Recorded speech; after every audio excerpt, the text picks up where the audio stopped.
TVC, a TV do Correio da Manhã.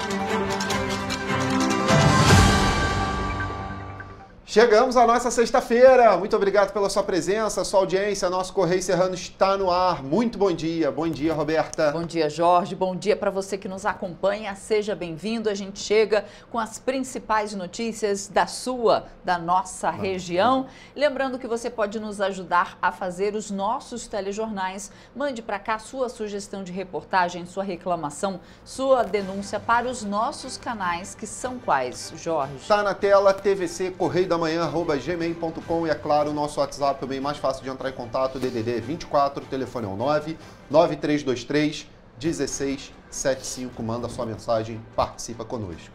Pois é, e hoje em Petrópolis o dia amanheceu lindo. É dia de maçarico hoje. Hoje é. Olha lá, ó. Eu vou dar uma espirradinha. Que beleza, hein? Eita, olha só que lindo, ó. Olha lá. Céu azul, essas nuvens, eu adoro quando essas nuvens fazem esses desenhos assim. Hoje não dá pra ver muito bem o que eram os desejos. A bolinha de fogo tá lá, ó. A bolinha de fogo. Bonito, né? Bonito, ótimo. Bonito. E eu tava vindo agora pro centro da cidade. E aí, como o contraste de azul com as outras cores, né? Fica bonito, fica bem bacana. Vamos então às notícias desta sexta-feira, dia 14 de fevereiro. Começa a convocação de estudantes em lista de espera do SISU. CERT-BR lança jogo para ensinar crianças sobre segurança online. Casos de dengue no Brasil caem 60% nas primeiras semanas do ano. Relatório indica que a RJ vive escalada da violência nesse início de ano. Petrópolis recebe caminhões da saúde do estado para diluir filas de exames. UNITA e CPTRANS alinham aí estratégias para melhorar a mobilidade urbana em Itaipava. E você vai ver também, após 3 anos da maior tragédia socioambiental em Petrópolis, 2 vítimas ainda estão desaparecidas. Agora no Correio Serrano, na TV.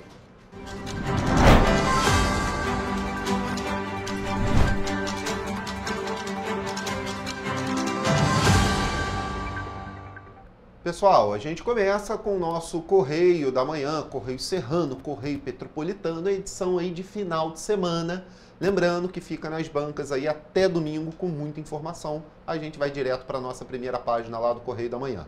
Na linha vermelha, o destaque é o seguinte: aliado diz que Lula extrapolou ao reclamar do IBAMA sobre exploração de petróleo na margem equatorial. Esse é destaque da página 5 do Correio Bastidores. Eu discordo plenamente desse aliado, mas enfim, não vou entrar na polêmica. Né? A gente não sabe quanto tempo a gente vai demorar para fazer uma transação energética, pessoal. E a transação energética tem que ser bancada por alguma coisa. Vai ser bancada pelo petróleo. É isso. Não tem outro meio de financiamento ali nesse momento. E olha, a dor ainda presente em Petrópolis. Tragédia de 2022 completa 3 anos e famílias ainda vivem luto. Obras seguem em andamento. É claro que a gente vai falar desse tema para você mais já, viu? Temos mais na primeira página. PGR perto de apresentar denúncia de Bolsonaro. Há uma expectativa de que Paulo Gonet conclua ainda antes do carnaval a denúncia que envolve o ex-presidente. Também está lá na página 5. Também comissões no Congresso só depois do carnaval e STF começa a julgar casos do orçamento. Mas eu vou pedir para o André, que está lá no Master, aumentar um pouco, dar um zoom nessa foto da primeira página, porque é uma foto muito emblemática. Você vê aí realmente as marcas da tragédia em Petrópolis. O epicentro da tragédia ainda recebe obras e intervenções após 3 anos da tragédia e foram 93 mortes no Morro da Oficina. Vamos agora para a página 12, para o Correio Petropolitano, porque lá também tem fotos muito emblemáticas, não é isso, Jorge? Nossa, demais. A primeira ali é impactante, né? Neste sábado, 15, se completa aí 3 anos da tragédia que deixou 235 mortos e cerca de 4.000 desabrigados em Petrópolis. É muita coisa, Todas né? essas fotos são lá do Morro da Oficina, tá? Aonde foi o lugar mais atingido, a gente pode dizer assim, onde foi a maior tragédia ali, o maior desastre em Petrópolis. A área que mais desabou foi ali, no Alto da Serra, na comunidade do Morro da Oficina. E, é claro, a gente traz uma reportagem em vídeo para mostrar um pouco como estão as vítimas, né, dessa tragédia. No dia 15 de fevereiro deste ano, a maior tragédia socioambiental que atingiu o município de Petrópolis completa 3 anos. Mais de 200 pessoas morreram nos deslizamentos e alagamentos registrados na cidade. E até hoje, 2 pessoas ainda estão desaparecidas.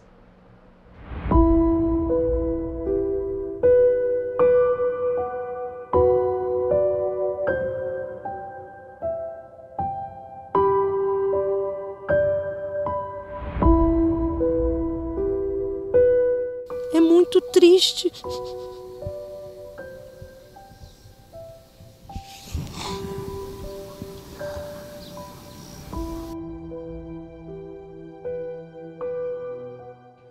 De fevereiro. Esta é a data em que os petropolitanos passaram pela maior tragédia socioambiental que já atingiu o município. Início do ano letivo em uma terça-feira aparentemente comum, mas no início da tarde, o que parecia ser uma chuva típica do verão abalou a cidade. Eventos catastróficos aconteceram e um verdadeiro cenário de guerra se instalou no município por muitos dias. Em minutos, o centro da cidade ficou embaixo d'água. Carros foram carregados e no epicentro da tragédia, região mais conhecida como Morro da Oficina, tudo desmoronou às 4h26 da tarde. Meu Deus do céu! Meu Deus do céu, gente! Meu Deus do céu, gente!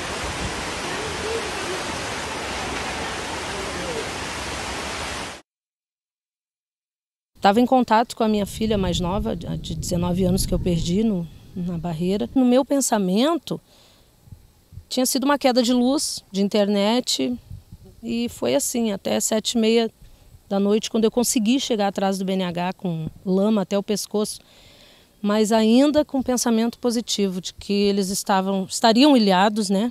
Esse foi o desespero de quem morava ou tinha parentes e amigos que viviam na rua Frei Leão, Morro da Oficina, no Alto da Serra. Naquele dia, em apenas 3 horas, choveu o que era esperado para o mês de fevereiro inteiro, segundo o levantamento do Instituto Nacional de Meteorologia. O impacto da chuva provocou um grande deslizamento de terra na localidade, que deixou dezenas de famílias desabrigadas. Como se não bastasse, na avalanche de lama, pelo menos 93 petropolitanos perderam a vida. Eu perdi minha sogra, perdi minha cunhada, perdi 4 sobrinhos, um bebê de 17 dias, perdi minha filha de 19 anos, perdi meu neto de 5 anos, perdi minha vizinha, que ficou nervosa e foi para minha casa se abrigar. Ah, que ironia! Ela estava com medo, tinha um barranco atrás da casa, ela ficou com medo e foi lá para casa. E aconteceu. Cristiane morou há 31 anos no Alto da Serra e perdeu 9 integrantes da família na tragédia. Ela contou que viveu dias de extremo desespero e dor, tendo em vista que nas primeiras horas, após a tragédia, os corpos daqueles que não conseguiram escapar do deslizamento foram encontrados pelos moradores sobreviventes. Um cenário de guerra, eu digo para você. Nós ficamos 11 dias entre Montanha Funerária, IML Funerária. Nem o direito de velar a gente pôde. A gente não conseguiu fazer velório, a gente saía daqui com os corpos, ia para o IML, reconhecia. Do IML a gente ia para a funerária e tinha que enterrar rapidamente. Nem isso a gente teve o direito. A tragédia vitimou 235 pessoas em diferentes regiões de Petrópolis. Entre elas, Lucas Rufino, de 21 anos, e Heitor Carlos dos Santos, de 61 anos. Ambos permanecem desaparecidos.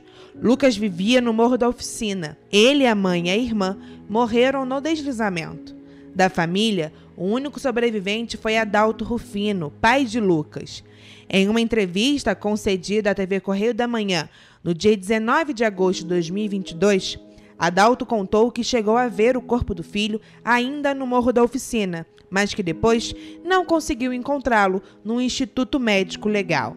Já o corpo de Heitor Carlos dos Santos, que estava em um dos ônibus que foi arrastado para dentro do rio Quitandinha durante a chuva, também continua desaparecido. Na ocasião, 2 ônibus da empresa Petroita, que faziam as linhas 401 Independência e 465 Amazonas, foram arrastados pela correnteza, resultando em mais mortes. Em novembro de 2024, uma ossada humana foi encontrada aqui, nos escombros da tragédia de fevereiro de 2022, na área 3 do Morro da Oficina, por trabalhadores que atuam na obra de contenção, encostas e drenagem na localidade. 4 meses após o aparecimento da ossada e 3 anos após a tragédia, o exame de DNA para identificação ainda não foi concluído. As buscas pelos desaparecidos encerraram. Agora, a população espera que obras de prevenção sejam realizadas para que outras tragédias não aconteçam. Afinal, o dia 15 de fevereiro, assim como muitas outras datas, ficarão marcadas para sempre na memória dos milhares de petropolitanos que presenciaram a força da natureza e a falta de preparo e medidas preventivas do poder público destruírem dezenas de casas e tirarem centenas de vidas. Tá aí. Muito difícil. tenso, muito difícil. Bom. E na nossa página 12, nossa página 13, lá no Serrano, também mostra com detalhes. Você confere tudo indo nas bancas ou acessando o nosso site. Aqui na nossa região, apenas R$2. Fala ali do ex-prefeito que não concluiu obras da tragédia de 2022. Realmente passa rápido, né? Passa. Mas para essas famílias que perderam pessoas queridas, muito complicado. Vamos dar uma olhada agora na violência do Rio? Na violência do Rio, pois é, falar um pouquinho do que acontece aqui no nosso estado. Um novo relatório divulgado nessa semana pelo Instituto Fogo Cruzado revela aí que municípios da região metropolitana do Rio de Janeiro tiveram um aumento no número de tiroteios, mortos, feridos, vítimas de balas perdidas. Eu digo que bala não é perdida, ela sempre acha um lugar, né? E baleados em roubos no primeiro mês de 2025. O documento descreve aí a situação como uma expansão da violência armada. No mês passado, 181 pessoas foram baleadas, das quais 79 morreram. É um cenário significativamente mais violento do que o registrado em janeiro de 2024. O número de baleados cresceu 79% em relação aos 101 contabilizados no início do último ano. Já os óbitos tiveram alta de 36%, frente aos 58 registros de janeiro de 2024. Já na comparação com o mês anterior, observou-se um aumento de 42% nos tiroteios, de 1% nas mortes e 70% nas quantidades de feridos. Dezembro de 2024 acumulou 195 tiroteios, 78 mortos e 60 feridos. Um dos dados que chama a atenção é o elevado número de vítimas de balas perdidas. Foram 26, das quais 7 morreram. É um recorde quando se comparado com os meses de janeiro dos últimos 9 anos. O número de baleados em roubos ou tentativas de roubo na região metropolitana do Rio de Janeiro é um outro indício de uma escalada na violência. Foram 25, o maior registro desde 2020. Entre Entre essas vítimas, 8 morreram. O fogo cruzado surgiu inicialmente como um aplicativo desenvolvido pela Anistia Internacional e lançado em 2016 para o monitoramento de tiroteios e os impactos deles na região metropolitana do Rio de Janeiro. Foi sendo aprimorado, convertendo-se em uma plataforma capaz de reunir diversos indicadores sobre violência armada. Em 2018, o projeto passou a ter uma gestão independente e, com o tempo, o monitoramento se estendeu para algumas outras regiões do país. Para fornecer informações que possam auxiliar o planejamento de políticas de segurança pública eficazes, o Fogo Cruzado apresenta relatórios periódicos e levantamentos eventuais. Pois é. E olha só, falando um pouquinho no contexto nacional, em 7 meses de atuação, o Desenrola Pequenos Negócios renegociou aí 7,5 bilhões de dívidas aí de mais de 120 mil microempreendedores individuais, os MEIs, né? E micro e pequenas empresas. Divulgou aí nessa última quarta-feira a Secretaria de Comunicação Social da Presidência da República. O programa oferece aí descontos de 20% a 95% nos débitos bancários, permitindo que o negócio de menor porte recuperem aí o acesso ao crédito. Vamos conferir. As renegociações começaram em maio e o prazo de adesão acabou em 31 de dezembro. Segundo o Ministério do Empreendedorismo, da Microempresa e da Empresa de Pequeno Porte, em 2024, os programas de crédito para pequenos negócios injetaram 39 bilhões de reais em 600 mil empresas. Parte desse desempenho, ressalta a pasta, deve-se à versão especial do Desenrola para MEI e empresas menor porte. Pelas regras, o refinanciamento é concedido diretamente pelo sistema financeiro, com incentivos tributários do governo para estimular os bancos a renegociar dívidas com empresas inadimplentes. Essa abordagem permite descontos significativos nas dívidas. O Desenrola Pequenos Negócios é um dos eixos do programa Acredita, que pretende ampliar o acesso ao crédito na economia. O Acredita também inclui o Procred 360, que oferece linhas de crédito exclusivas com juros até 50% mais baixos que os de mercado aos MEI e as microempresas com faturamento anual de até 360 mil reais. O prazo de adesão ao Procred também acabou em 31 de dezembro. Para permitir as concessões de crédito com juros baixos, o governo destinou 1,5 bilhão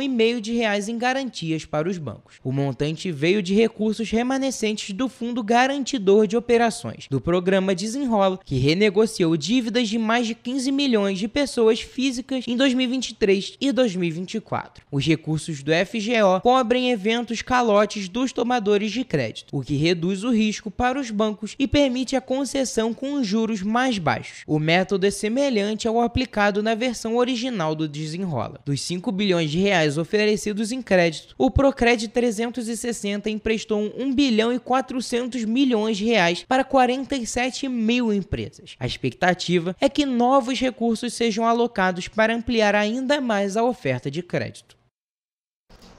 Bom, e lá no nosso jornal ainda tem muito mais, né? Tem a nossa página 14 lá com a região do Vale. Lá, por exemplo, universitários cobram aí ação sobre suspensão de ônibus, né? Mobilização em Angra pede revogação de medida da eletronuclear. Você confere a reportagem completa na página. Tem ali embaixo, Volta Redonda terá desfile de 20 blocos. O carnaval tá aí, né? Chegando, se aproximando. E Barra Mansa abre processo seletivo para educação também, falando um pouquinho sobre. E claro, tem a nossa página 3, a coluna Magna Vita, trazendo aí os adiantamentos políticos. Sempre tem uma matéria ali, por exemplo, ó, juizado especial do torcedor e dos grandes eventos realizou 959 audiências nos últimos 2 anos. Fala um pouquinho sobre esses casos. E depois ali embaixo, Núcleo de Relações Internacionais da Alerj empossa novos membros. E claro, os destaques do Pinga Fogo para você ficar ligado aí no que está acontecendo no mundo da política aí, tanto nacional, estadual quanto municipal, viu? Pois é, a gente faz agora um rápido intervalo e na volta você vê que o Hospital Estadual Alberto Torres alerta sobre aumento de risco de AVC no calor. Pois é, e você vai ver também que vendas no comércio fecham 2024 com alta de 4,7%, a maior desde 2012. Correio Serrano volta já.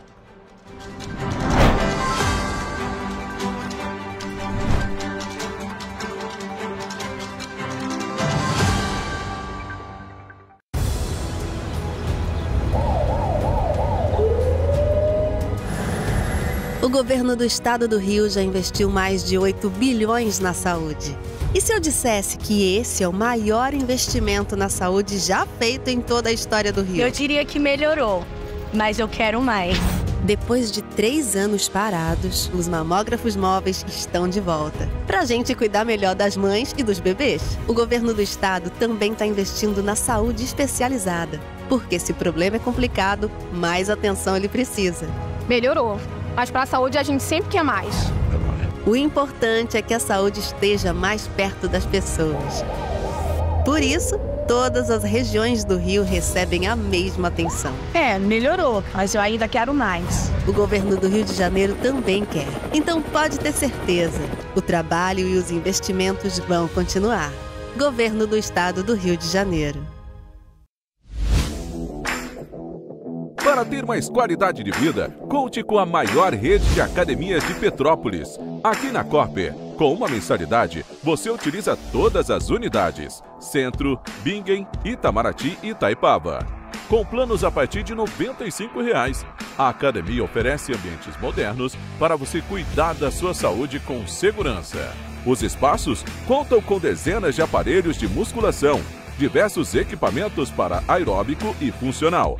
Além, é claro, de profissionais qualificados e uma extensa grade de aulas coletivas, que inclui dança, bike, jump, wolf fit, step fit, entre outras. Nossas estruturas são equipadas com salas de musculação e aulas coletivas, salas de avaliação física e nutricional, vestiários e estacionamentos amplos. Venha nos fazer uma visita e surpreenda-se! Rio de Janeiro, atração o ano inteiro. Tem descanso, tem folia, noite e dia, alegria, sol e praia, diversão. No prato ou copo, a festa, o bar, museu ou bloco. Show, cultura, história, gravado na memória e no seu coração. Rio de Janeiro, vem se apaixonar.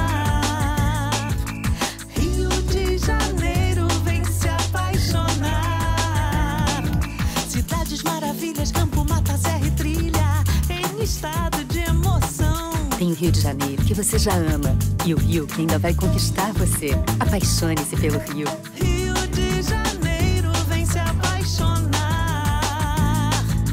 Rio de Janeiro, vem se apaixonar. Governo do Estado do Rio de Janeiro. Um bom jornal tem que ser direto, tem que ser direito.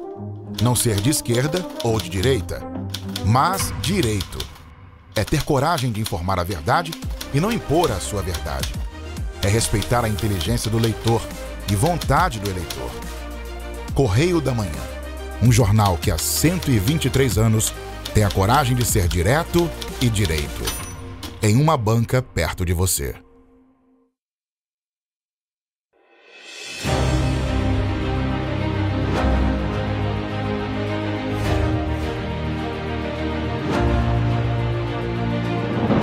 Não é jornalismo de direita, é jornalismo direito.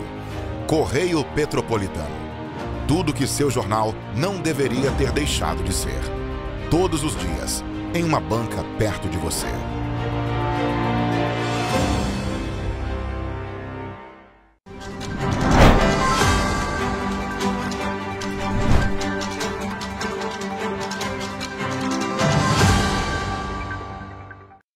Estamos de volta.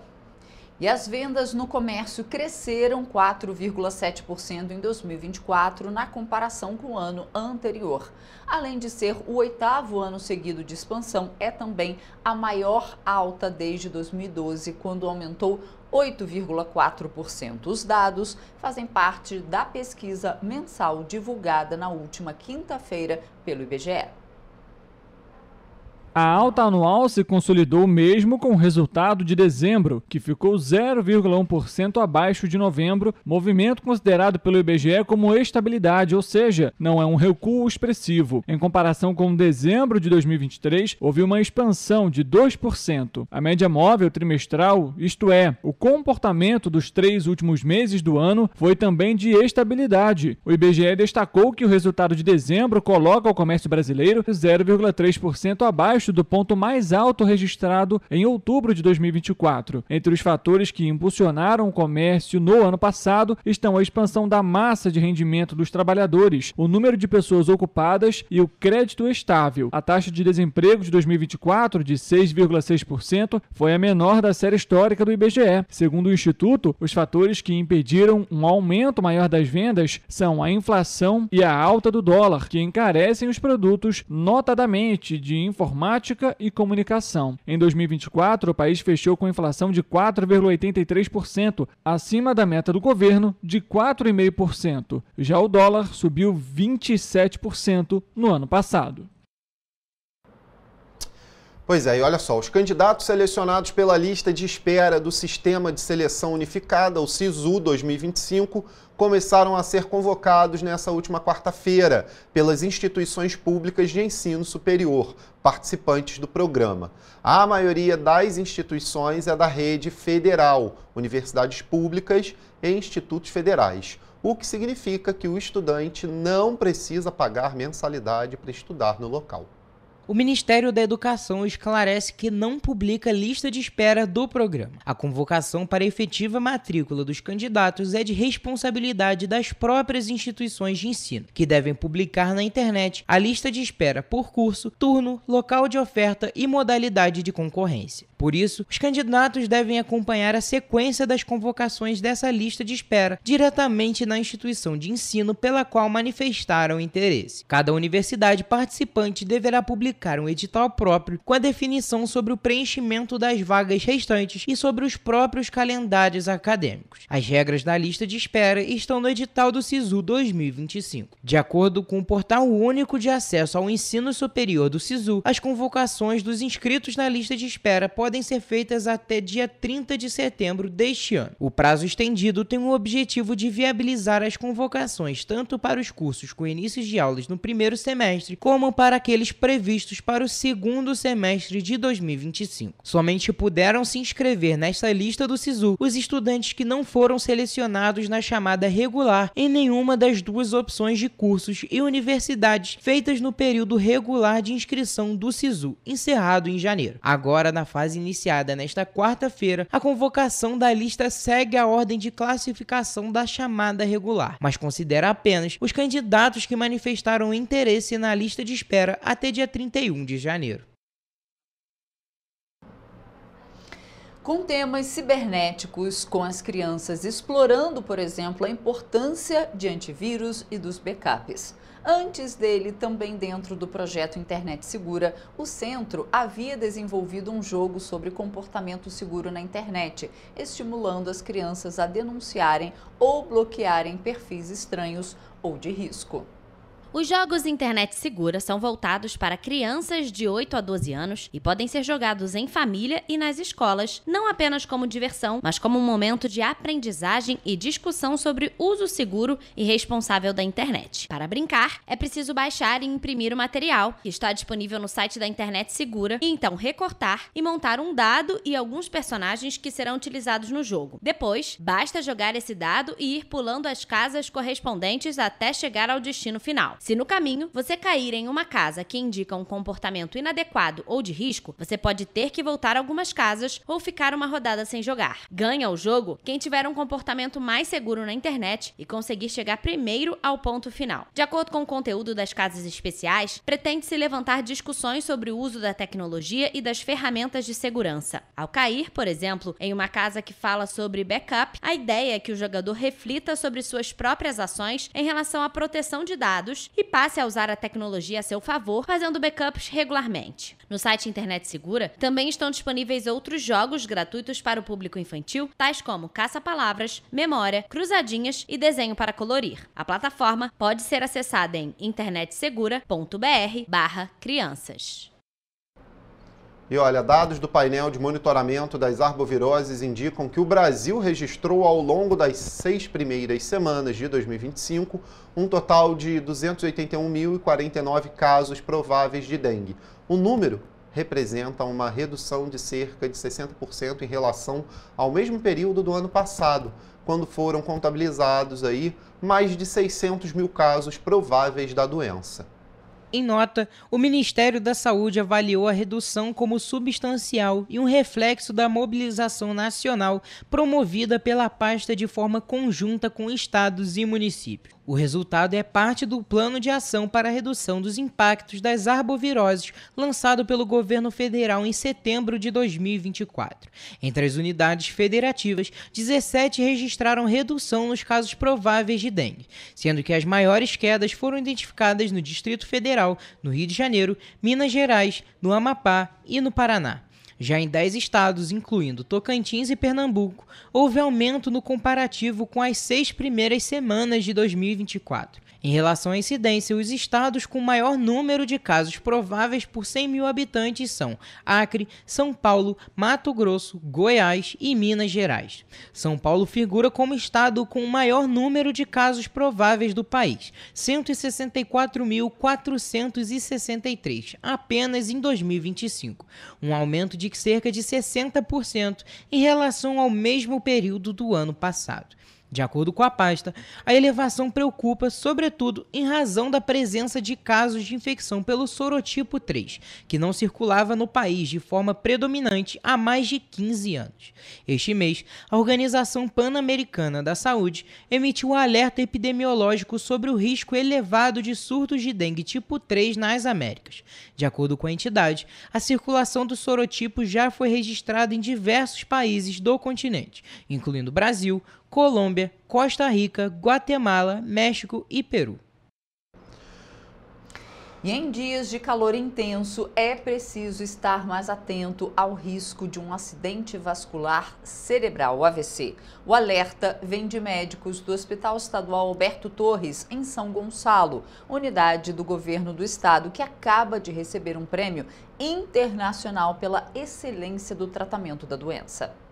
Desde janeiro de 2023, mais de 130 pacientes atendidos com a terapia trombolítica conseguiram reverter ou reduzir as sequelas que podem ser deixadas pelo AVC. A excelência no atendimento às vítimas de AVC fez com que a unidade recebesse o selo ouro do prêmio WSO Angels. Dos 300 hospitais do Rio de Janeiro, das redes públicas e particular, o hospital está entre os 4 que foram certificados. Segundo a neurologista Ana Beatriz Leme, o hospital preza por um atendimento rápido a esses pacientes. A partir do momento que ele chega ao hospital, acontece um fluxo de atendimento e esse fluxo de atendimento a gente tem uma rapidez no atendimento a esses pacientes que são acometidos por acidente vascular cerebral.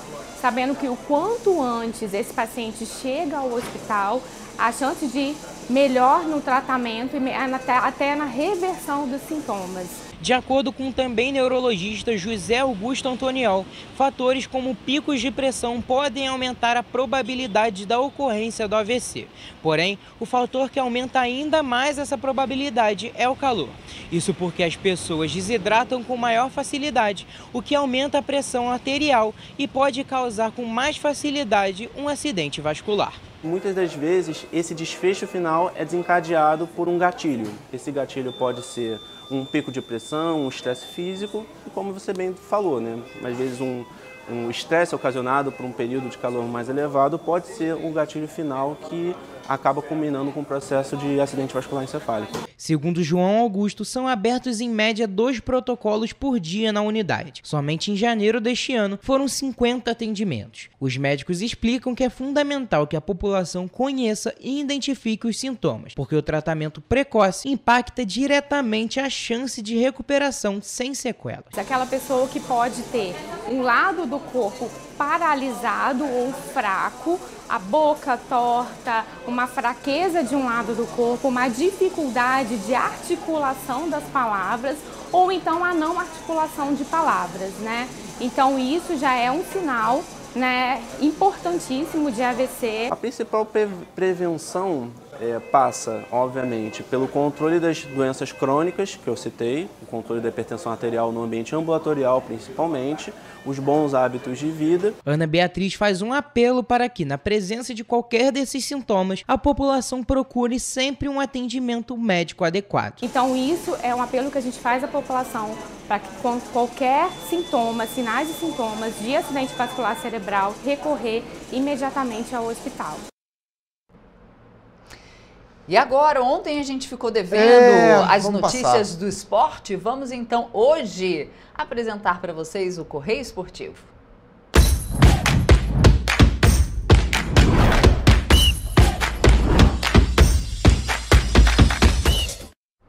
Olá, começamos agora mais uma edição do quadro Correio Esportivo, um momento de focar em esportes na TV Correio da Manhã. A gente começa essa edição avisando que não vamos comentar sobre o clássico entre Flamengo e Botafogo, porque o quadro está sendo gravado antes do jogo acontecer. Mas podem ficar tranquilos, porque os apresentadores dos telejornais que vocês estão assistindo vão passar o resultado daqui a pouco, assim que nós acabarmos. A gente tem que começar a nossa edição falando do último jogo dos grandes do Carioca na 9ª rodada da Taça Guanabara. Na segunda-feira, o Vasco empatou com o Sampaio Corrêa jogando fora de casa. Esse é o 3º jogo seguido do Gigante da Colina sem vitória. Toledo, esse jogo foi terrível. Se Flamengo e Fluminense tinha sido ruim, a gente conseguiu encontrar um adversário à altura, porque é um dos piores jogos que eu já assisti do Vasco. Um negócio impressionante mesmo. E olha que é difícil superar aquele jogo que foi sonolento. Não, foi uma situação surreal. O Vasco está jogando muito mal. O Vasco começou o Carioca bem, mas jogando contra times de menor expressão. Aí a gente teve o jogo contra o Volta Redonda, que vai jogar a 2ª divisão. O Vasco já não foi tão bem. A gente teve o que empatou se não me engano, 1-1. Aí depois a gente teve o clássico entre Vasco e Fluminense, primeiro jogo contra o adversário da Série A. O Vasco perdeu jogando muito mal. E agora a gente teve mais um jogo contra um time que também não é de grande expressão, Sampaio Corrêa, apesar de tradicional. Não é de grande expressão aqui no Rio. E o time foi muito mal, o time inteiro jogou mal. É difícil encontrar alguma coisa que salvou. Um dos poucos lances da partida que foram ok foi um chute do Jean Davi, que é um dos piores jogadores que eu já vi com a camisa do Vasco, que ele chuta e o goleiro realmente faz uma defesaça. Mas, de maneira alguma, salva a atuação tenebrosa do time do Vasco. É o que a gente comentou já faz algumas edições, que, cara, a gente não pode levar muito em consideração as atuações no Campeonato Carioca, porque às vezes os clubes não entram muito bem em campo, não tem tanta vontade assim, por medo de perder a temporada. A gente já comentou isso algumas vezes, e é isso, né? O Vasco vem jogando mal, mas acho que a gente não pode levar essa perspectiva para o resto da temporada, mesmo caso do Botafogo. Com certeza, a gente não pode falar, nossa, o Vasco está mal agora, então ele vai mal no ano inteiro. Não, porém, serve de alerta, porque muitas vezes os times nos últimos anos já não vêm botando toda a força possível no Carioca e ainda estavam conseguindo se classificar indo bem, só que o Vasco está indo mal. Então, que negócio.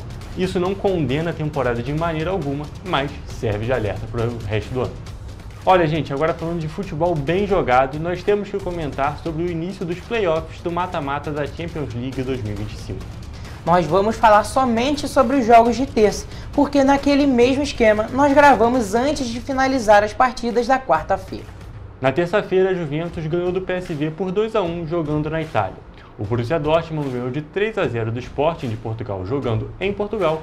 E o PSG ganhou de 3-0 do Brest, jogando fora de casa, mas ainda na França, já que os dois times são franceses. E no principal jogo da noite e desse playoff no geral, o Real Madrid ganhou de 3-2 do Manchester City, jogando na Inglaterra. Hugo, a gente viu muitos bons jogos nessa fase de 16avos de final. O Borussia Dortmund já praticamente encaminhou sua classificação, a mesma coisa para o PSG. A gente sabe que a Champions tem toda aquela história do impossível poder acontecer, mas já está praticamente encaminhada ali. E a gente viu o jogo do Real Madrid, cara, foi um jogo sensacional, possivelmente um dos melhores jogos do ano, né? Com certeza. Real Madrid e Manchester City, que nas últimas temporadas tem sempre se enfrentado na Champions, é uma coincidência impressionante. E sempre são bons jogos. Não tem um jogo ruim entre Real Madrid e Manchester City e normalmente são muitos gols. E a gente teve também no iniciozinho do jogo, já tinha sido avisado antes, tivemos aquela provocação do Rodri, da torcida do Manchester City, falando que o Vinícius Júnior devia parar de chorar, e uma foto do Rodri com a bola de ouro. E no final das contas, foi uma provocação justa, não teve violência, não teve nada demais, mas o brasileiro deu a última risada, né? Foi eleito o melhor jogador em campo e viu seu time ganhar no último lance da partida. Com assistência dele, inclusive. Uma assistência maravilhosa de Trivela, o jogo passe raro de se ver no jogo, tá? O Vinícius Júnior já tem se tornado normal esses passes de Trivela. Acho que ele aprendeu com um professor não tão bom aí, um tal de Luka Modric. Será que foi? E ele e Yamal, o Lamine Yamal do Barcelona, para mim são as principais trivelas que a gente está tendo ultimamente no mundo do futebol. A gente tinha o Quaresma também em Portugal, mas o que esses dois estão fazendo ultimamente é um negócio impressionante. Inclusive aquele golaço do Richarlison na Copa do Mundo de 2022, a gente tem uma assistência de trivela do próprio Vinícius Júnior, mas agora foi no momento decisivo da Champions, em um jogo que pode ser emblemático para a campanha do Real Madrid. Real Madrid e Manchester City que não estavam tão bem, mas uma vitória dessa motiva um time copeiro igual do Real Madrid, né? Não tem 15 Champions sem motivo e agora está indo em busca da 16ª. A gente viu a provocação da torcida do Manchester City para o Vinícius Júnior, pelo menos foi uma provocação sadia, foi só dentro do campo, não teve nada que ultrapassou os limites do futebol com violência, insultos, nem nada. Foi uma provocação sadia que é boa para o futebol. A gente viu o Vinícius Júnior, que dá para ver que ele é um jogador que leva essas provocações para si e devolve no campo. É verdade, ele usa como motivação, né? Aquele negócio que gera raiva, que gera violência. Não, ele foi uma provocação saudável, ele respondeu de maneira saudável, da melhor maneira possível, jogando muito futebol, como ele costumou, já está há anos praticando, e na última temporada foi eleito, inclusive, melhor do mundo. Esse ano, eu acho que o prêmio de melhor do mundo vai ser muito decidido pelo campeão da Champions, que a gente tem o Liverpool com o Salah jogando muito futebol, o Barcelona com o Rafinha, e o Vinícius Júnior, apesar do Real Madrid não ter ido tão bem na Champions, ele corre por fora porque esse time do Real Madrid, ele ainda não está 100% engrenado porque temos muitas lesões. Mas no momento que esse time começar a conversar mesmo, igual conversou ontem, né, o ataque principalmente, é difícil parar. Acho que outra atuação que a gente tem que destacar foi a do Gvardiol, o lateral esquerdo croata do Manchester City, joga de zagueiro também. Outra coisa que o City jogou ontem com 5 zagueiros, né? Um na lateral direita, um na lateral esquerda, um na volância e os dois principais ali. Absurdo, e mesmo assim o time continua sendo ofensivo, principalmente por causa do Gvardiol. Ele é um lateral esquerdo, já vem se destacando desde a Copa de 2022 e, cara, ele pra mim, hoje, é o melhor lateral esquerdo do mundo. É impressionante realmente porque ele era só zagueiro, ele só jogava de zagueiro e conforme ele foi para o Manchester City, o Guardiola mudou completamente a maneira dele jogar. Ele é um zagueiro artilheiro, inclusive hoje em dia, dos principais marcadores do Manchester City na temporada. E se o Manchester City jogou com 5 zagueiros, o Real Madrid só jogou com 1. Só o Raul Asensio, se eu não me engano, ele é um zagueiro da base, muito novo, estreou essa temporada há poucos meses atrás no futebol profissional e está tendo grandes atuações no principal palco do futebol mundial. Só para deixar claro, na semana que vem vamos ter as partidas da volta desses confrontos, que vão decidir quem vai para as oitavas contra os times que já estavam classificados. Além desses jogos que já tivemos os resultados na terça-feira, o Feyenoord da Holanda vai enfrentar o Milan da Itália, o Clube Bruges da Bélgica vai enfrentar a Atalanta da Itália, o Mônaco da França vai enfrentar o Benfica, também de Portugal, assim como o Sporting, e o Celtic da Escócia vai enfrentar o Bayern de Munique. A gente encerra aqui mais uma edição do quadro Correio Esportivo e a gente se vê agora na terça-feira. Até a próxima edição do nosso programa, que a gente vai trazer as principais notícias do mundo do esporte.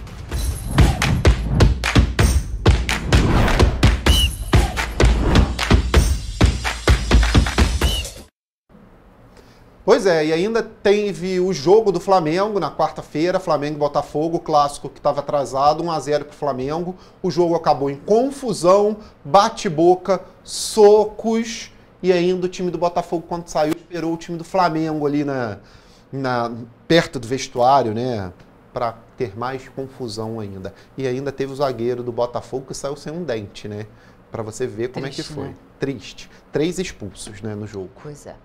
A gente faz agora um rápido intervalo. Na volta você vê que Unita e CP Trans alinham estratégias para melhorar a mobilidade urbana em Itaipava. E tem os destaques da agenda cultural. Voltamos já.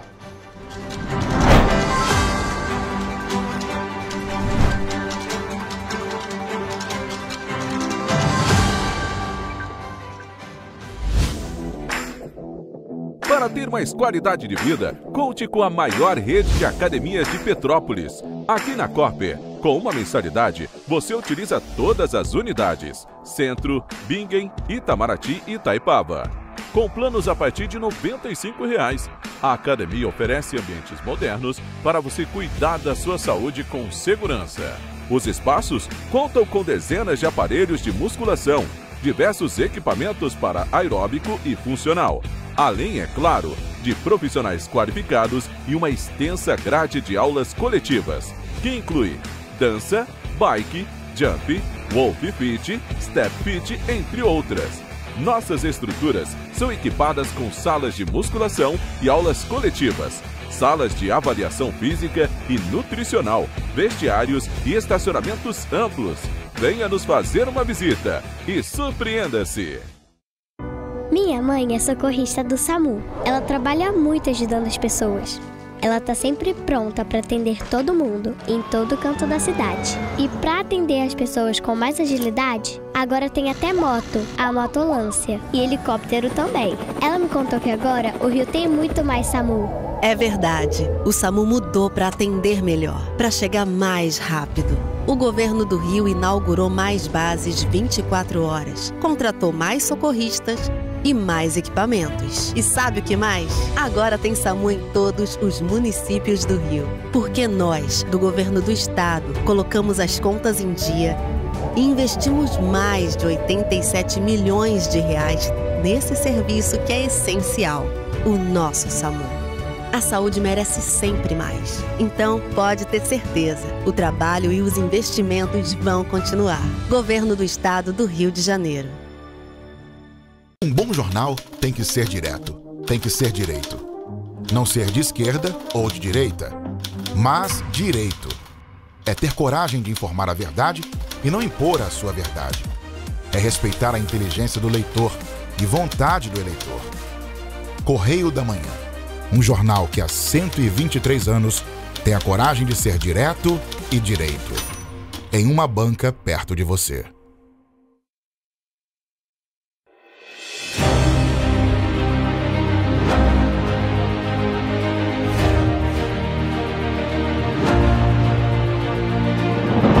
Não é jornalismo de direita, é jornalismo direito.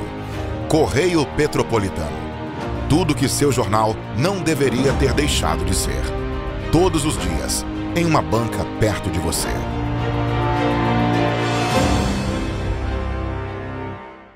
O Rio Imagem Baixada já superou a marca de 650 mil exames. Com cuidado especial para a saúde da mulher, o maior centro público de diagnóstico da América Latina tem capacidade para fazer 40 mil exames mensais e traz tudo num só lugar para atender com mais agilidade e eficiência. Rio Imagem Baixada, 9 meses. Chegou o resultado. O que era para poucos, agora é para todos. Governo do Estado do Rio de Janeiro. O trabalho não para, é todo dia e é de todos.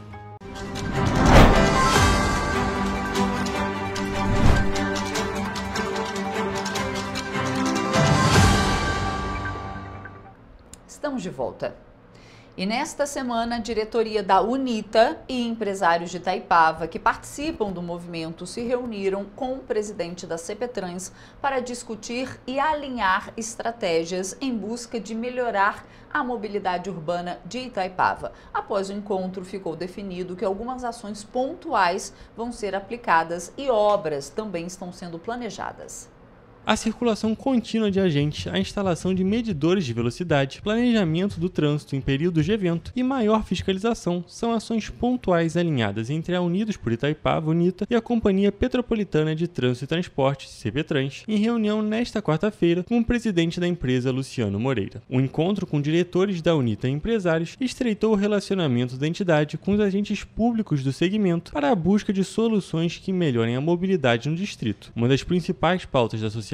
Obras estruturais, como a construção de rotatórias, também foram apresentadas pela CPTrans, que tem no radar de mudanças a necessidade de intervenções físicas. A UNITA abriu a reunião expressando a preocupação com a sensação de abandono da região em relação à organização do trânsito nos últimos anos e apresentou o trabalho que vem realizando com profissionais de arquitetura e engenharia de forma voluntária na identificação de gargalos e soluções. Para a CPTrans, a associação poderá integrar uma comissão para contribuir com as decisões sobre a mobilidade na região. região. Um dos exemplos de ações imediatas são os balizadores instalados na União Indústria, principal via que atravessa o distrito em fase de testes. Luciano Moreira anunciou, já em atendimento às reivindicações do NITA, que serão destacados 2 agentes de trânsito motorizados para circularem por continuidade pela região. Um outro ponto levantado foi a necessidade de maior planejamento do trânsito para eventos que acontecem em Itaipava, especialmente a partir de abril, quando o calendário de atrações se intensifica na região. A UNITA sugeria uma reunião específica com secretarias municipais como Turismo, Segurança Pública, a própria CPTrans e outras pastas que possam contribuir, além de associações de eventos e turismo, para discutir soluções que minimizem o impacto dessas atividades no trânsito local para que não haja prejuízos para o comércio e moradores da região. E olha só, a população de Petrópolis tem uma grande oportunidade essa semana. 2 carretas com equipamentos modernos para a realização de exames de mamografia e ultrassonografia estão estacionadas na Praça Dom Pedro, no centro. A ação iniciou nessa quarta-feira e segue até sábado agora. A ação faz parte de uma parceria da Prefeitura de Petrópolis com o governo do estado do Rio. Os pacientes estão sendo encaminhados pelo setor de regulação da Secretaria Municipal de Saúde. No caso da mamografia, quem tiver o pedido do médico pode procurar diretamente a unidade móvel para realizar o exame. Segundo o prefeito Ingo Rames, o principal objetivo é diminuir as filas nos hospitais e unidades de saúde. Mamografia, a gente sabe que a fila é muito pequena, então a gente conseguiu trazer a mamografia para a gente poder zerar essa fila de mamografia e ultrassonografia que tem várias especialidades. Então a gente também trouxe equipamento para que a gente possa estar zerando as filas da saúde do nosso município. Segundo o Ministério da Saúde, o câncer de mama é o tipo de câncer mais comum entre as mulheres no Brasil e no mundo, depois do câncer de pele não melanoma. Atualmente, os casos de câncer respondem por 28% dos novos casos de câncer em mulheres. Porém, a prevenção é muito fácil. Não é mesmo, Ludmila? Isso mesmo. A prevenção do câncer de mama envolve hábitos de vida saudável, como atividade física, boa alimentação e não fumar. Além disso, o exame de rastreamento de primeira escolha é a mamografia. Ela deve ser feita em mulheres acima de 50 a 69 anos a cada 2 anos, não sendo recomendado para mulheres abaixo de 40 anos, salvo em alguns casos específicos. Maria Helena precisava fazer uma ultrassonografia, mas não conseguia fazer através do SUS e estava na fila de espera há mais de 1 ano. Porém, através dessa iniciativa, ela conseguiu fazer o exame. Tem 1 aninho, mas cheguei aqui. A gente tem que ter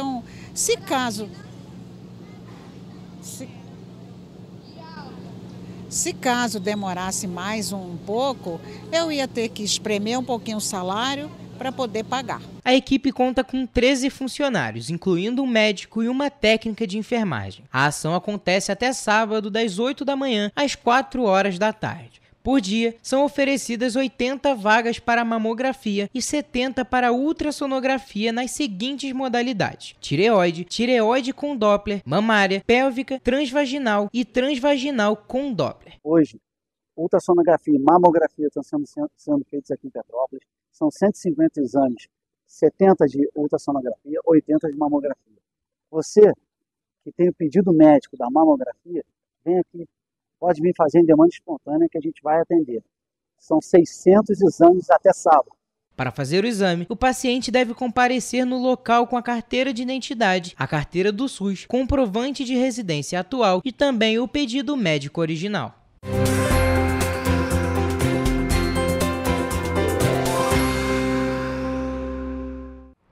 Começamos mais uma previsão do tempo, hoje trazendo atualizações do clima e da temperatura para esta sexta-feira.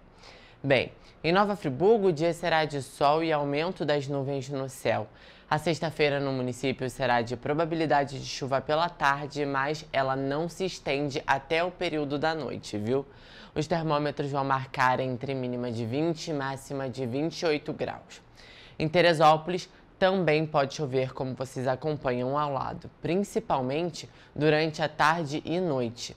Ainda assim, o dia será de sol, muitas nuvens no céu e temperaturas estáveis, que vão variar entre mínima de 20 e máxima de 27 graus. Em Petrópolis, a previsão é de sol entre nuvens, temperatura estável e possibilidade de chuva passageira. Os termômetros vão marcar mínima de 20 e máxima de 29 graus. Em Paraíba do Sul, a sexta-feira também será de sol e aumento das nuvens no céu. A tarde pode ser marcada por chuva passageira, mas os termômetros continuam marcando números altos, como mínima de 21 e máxima de 31 graus Celsius. E para finalizar, em Três Rios chove durante a tarde. Pela manhã e à noite a previsão é de muitas nuvens no céu e ventos fracos. Os termômetros vão marcar mínima de 22 e máxima de 32 graus. Lembrando que em caso de emergência a população deve entrar em contato com o Corpo de Bombeiros por meio do telefone 193 ou com a Defesa Civil através do número 199. Bem, esta foi mais uma previsão do tempo. Aproveite o dia e mantenha-se informado sobre as condições climáticas locais. Até a próxima!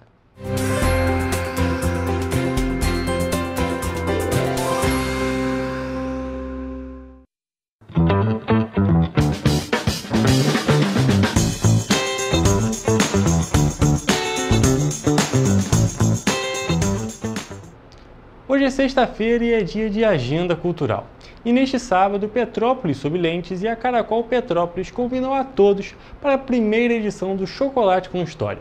Será uma manhã de imersão em sabores e saberes com a jornalista Carolina Freitas, regida pelo tema Tesouros da Arquitetura.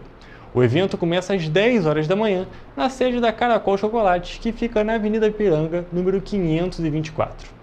E também neste sábado, o Cine Teatro Imperial exibe gratuitamente Glauber, o filme Labirinto do Brasil, em 35mm. A sessão especial acontece às 6h30 da noite e é uma oportunidade única para cinéfilos e estudantes de cinema conhecerem mais sobre a trajetória de Glauber Rocha, um dos maiores nomes do cinema novo e do audiovisual brasileiro. A entrada é gratuita. Já no domingo, mais uma edição da Feira da Rua 16 de Março, de 10 da manhã às 5 horas da tarde, acontece a edição pré-carnaval da feira, que vai contar com música ao vivo, gastronomia e diversão para toda a família. Toda a programação é gratuita.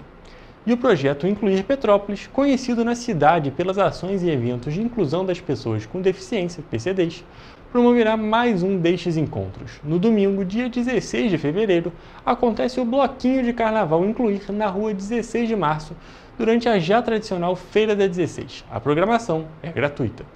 E também neste domingo, o Shopping Vilarejo receberá a ilustre visita da Associação Orquestra Juvenil de Sopros da cidade de Thun, da Alemanha, para concerto de abertura das festividades dos 180 anos de imigração alemã.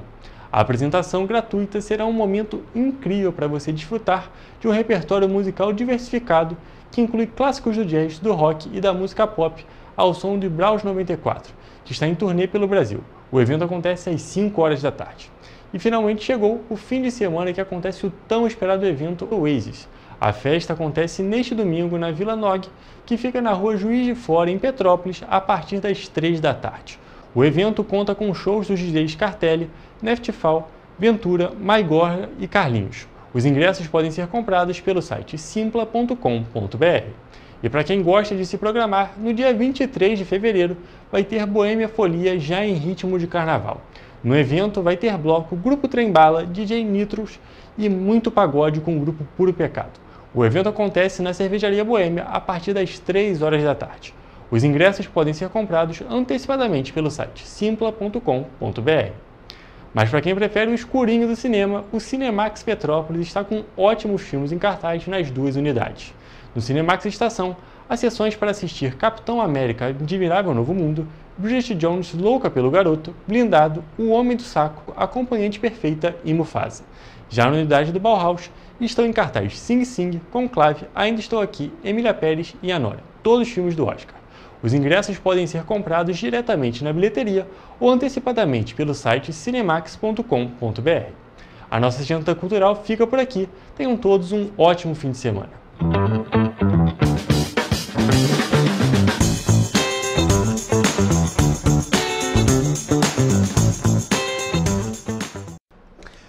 Bom, pessoal, saindo aqui para terminar, mas amanhã tem o nosso resumo e segunda-feira, 7h30, a gente está de volta ao vivo com você, viu? Tchau, gente. Tchau, tchau.